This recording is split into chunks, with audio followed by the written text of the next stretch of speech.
దేవుని పరిశుద్ధ నామానికి సమస్త ఘనత మహిమ.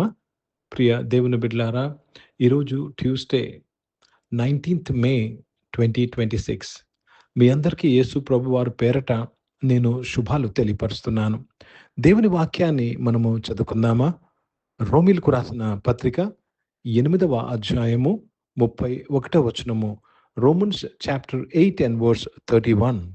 ఇట్లుండగా ఏమందుము? దేవుడు మన పక్షమునుండగా మనకు విరోధి ఎవడు? దేవునికి స్తోత్రం కలుగునుగాక. దేవుడు మన పక్షముగా ఉండగా మనకు విరోధి ఎవరు? ప్రియ దేవుని బిడ్డలారా, మనకు విరోధముగా వచ్చిన వారు నిలవకుండా ఉండాలంటే దేవుడు నీ పక్షముగా ఉన్నారని విశ్వాసం నీకు ఉండాలి. If you don't confess and if you don't believe that God is for you, then everything is against you. ప్రతి విషయానికి నువ్వు చింతించాలి, భయపడాలి, అనుమానపడాలి. ఎవరైనా భయపడుతున్నారు, అనుమానపడుతున్నారంటే దాని అర్థం ఏంటంటే దేవుడు వారి పక్షంగా లేదు కాబట్టి they are trying to design their own ways of success. చాలా ముఖ్యమైన విషయము. ప్రియ దేవుని బిడ్డలారా, మనము నూతన సృష్టి అయి ఉన్నాము. దేవుడు ఎవరి పక్షంగా ఉన్నారో తెలుసండి? క్రీస్తునందు ఉన్నవారు నూతన సృష్టి పక్షంగా ఉన్నాడు. సో ఎవరి పక్షంగా ఉన్నాడు? నూతన సృష్టి పక్షంగా ఉన్నారు. Who God is for whom? For the new creature, the new creation. God is for the new creation.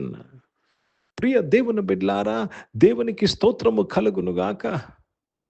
యేసు ప్రభువారు ఈ నూతన సృష్టిలో ఆది సంభూతుడై ఉన్నాడు. He is the first born of the new creation.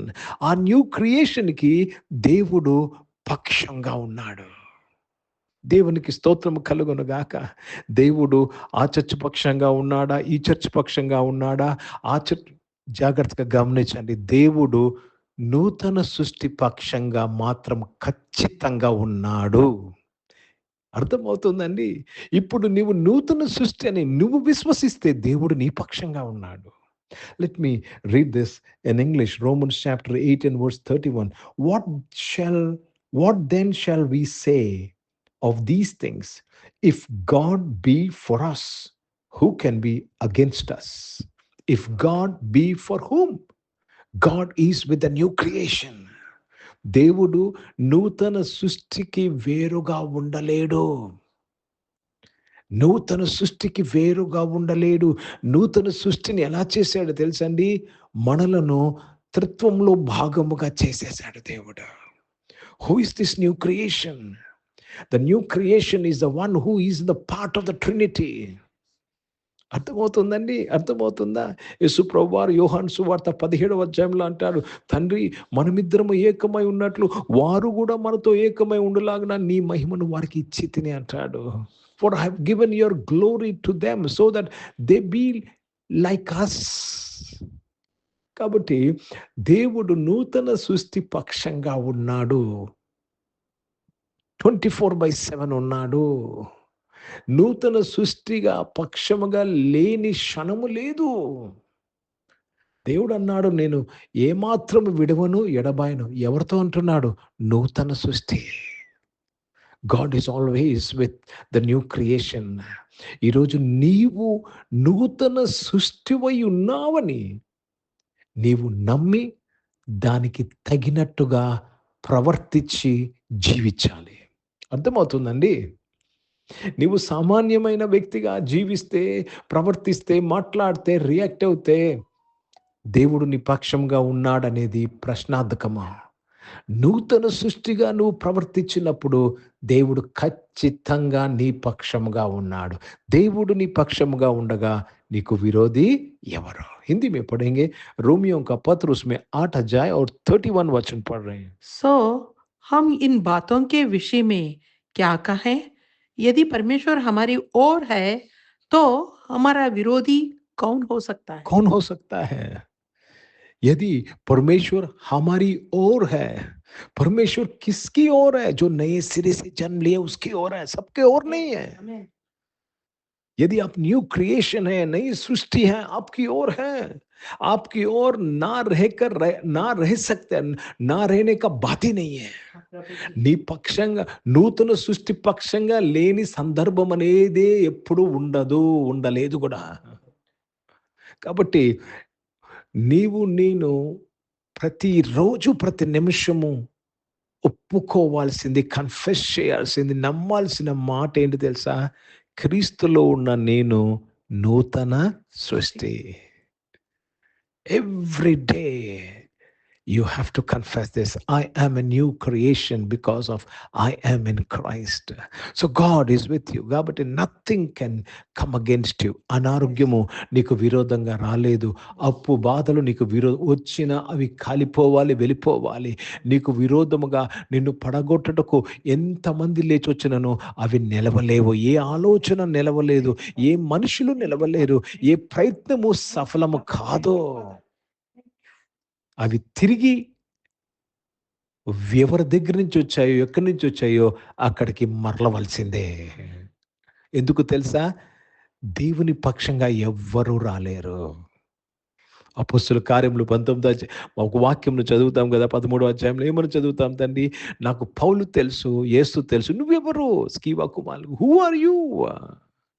Today my brother and my sister, if you start confessing and believing strongly that you are a new creature, new creation, nothing can stand against you. Everything against you have to work for your benefit. నీకు విరోధంగా ఉన్నను అది నీ లాభం కొరకు పని చేయవలసిందే. అర్థమవుతుందండి? అర్థమవుతుందా? ప్రతిదీ నీ లాభం కొరకు పని చేయవలసిందే. నీ జీవితంలో నెగిటివ్ జరిగిందని, ప్రతికూల పరిస్థితులు వచ్చాయని బాధపడుతున్నావేమో, అది నీకు లాభంగా మారవలసిందే. అర్థమవుతుందండి? యేసు ప్రభుకు విరోధంగా ఆ సిలువ మరణము, సిలువ మీద అన్యాయముగా సిలువ మీదకు తీసుకువెళ్తున్నది దేనిగా మారిందండి? మానవాళి రక్షణ యొక్క మేలు కొరకు మారింది. ఈరోజు నీ జీవితంలో ఎంత భయంకరమైన పరిస్థితి జరిగినా, ఎంత ప్రతికూలమైన పరిస్థితి సంభవించినా అది నీ మేలు కొరకు మరలవలసిందే. I declare it in the name of Jesus. ప్రార్థన చేసుకుందాం. ప్రియ పరిశుద్ధ తండ్రి, జీవం గల దేవ, మీ వాక్యం ద్వారా మా అందరితో మాట్లాడినందుకు స్తోత్రం. ఈ ఆరాధనలో ఉన్న బిడ్డలందరూ పక్షంగా ఉన్న దేవుడు అయ్యా. దేవ, మేమందరము నాయన యేసు నందు నూతన సృష్టి అయి ఉన్నాము తండ్రి. నీవు మా పక్షంగా ఉన్నందుకు స్తోత్రములు చెల్లిస్తూ మీ నామాన్ని మహిమపరుస్తూ మీ నామాన్ని ఘనపరుస్తున్నానయ్యా. Thank you for Lord for your grace and your mercy upon all of us the new creation my father God in heaven. తండ్రి, స్తోత్రాలు చెల్లిస్తున్నాను. అనారోగ్యం వారందరూ కూడా మీరు ముట్టి స్వస్థపరచడానికి స్తోత్రం చెల్లిస్తున్నానయ్యా. జాబ్స్ చేసిన వారి జాబ్స్లో మీరు తోడు దయచేసి వారికి నాయన మంచి అప్రిషియేషన్స్ కొరకు స్తోత్రం, శాలరీ హైక్ కొరకు స్తోత్రం, మంచి జాబ్స్ కొరకు స్తోత్రములు చెల్లిస్తున్నాను, మంచి గ్రోత్ కొరకు స్తోత్రం నాయన. బిజినెస్ చేసిన వారు బిజినెస్లో మీరు తోడుగా ఉన్నందుకు స్తోత్రం చెల్లిస్తున్నానయ్యా. దేవ, చదువుకుంటున్న వారు నేను కాంపిటేటివ్ ఎగ్జామ్స్ రాస్తున్న వారు దేవ తండ్రి ప్రభా, new admissions, new colleges, new యూనివర్సిటీస్లో జాయిన్ అయిన వారందరి కొరకు ప్రార్థన చేస్తున్నాను. మీ తోడు నీడ నీ బిడ్డలందరితో ఉన్నందుకు స్తోత్రములు చెల్లిస్తున్నాను ప్రభా. వారికి విరోధంగా, వారి కెరియర్కి విరోధంగా ఏది నిలవలేదయ్యా. As they are the new creation my father, nothing against their education and career will stand my father. Thank you for blessing them my father God in heaven. ఈరోజు పుట్టినరోజులు, పెళ్లి రోజులు జరిపించుకున్న వారు దీవించి మీ దయా కిరీటం ధరింపు చేసి మీ దయలో మనుషులలో వర్ధలింపు చేసిన స్తోత్రం, పరిచయం చేసిన ప్రతి ఒక్కరిని దీవించండి అయ్యా. పరిశుద్ధ తండ్రి, జీవం గల దేవా నాయన, భారతదేశం కొరకు, భారతదేశ రక్షణ కొరకు ప్రార్థన చేస్తున్నాను నాయన. దేశాన్ని రక్షించి కాపాడడానికి స్తోత్రం. ఇజ్రాయెల్ దేశం కొరకు, యెరూషలేముకు శాంతి సమాధానం కొరకు ప్రార్థన చేస్తూ యేసుక్రీస్తు పరిశుద్ధ నామమున ప్రార్థనంతయు అడిగి వేడుకొని పొందినాము తండ్రి. ఆమేన్. పరలోకమందున్న మా తండ్రి, మీ నామం పరిశుద్ధ పరచబడును గాక, మీ రాజ్యము వచ్చును గాక, మీ చిత్తం పరలోకమందు నెరవేర్చబడుతున్నట్లు భూమి మీద నెరవేర్చబడును గాక. మాకు కావాల్సిన ఆహారమును మాకు దయచేయమా. ఇలా అపరాధములు చేసిన వారిని మేము క్షమించిన ప్రకారం మా యొక్క అపరాధములు క్షమించము, మమ్మల్ని శోధన దగ్గర తప్పించము. ఎందుకంటే రాజ్యము, శక్తి, మహిమ నిరంతరం నీవై ఉన్నావు తండ్రి. ఆమేన్. ఇప్పుడు మన పరమ తండ్రి దేవుని ప్రేమ, ప్రభువైన యేసుక్రీస్తు వారి కృప, పరిశుద్ధాత్మిక నౌన్య సహవాసం, ఈ ఆరాధనలో పాల్గొన్న ప్రతి ఒక్కరితో, ప్రార్థన చేయబడిన అంశములతో, సంగముతో ఇప్పుడు ఎల్లప్పుడూ సదా తోడైండును గాక. ఆమేన్. దేవునికి స్తోత్రం. అందరికీ వందనాలని. God bless you and praise the lord.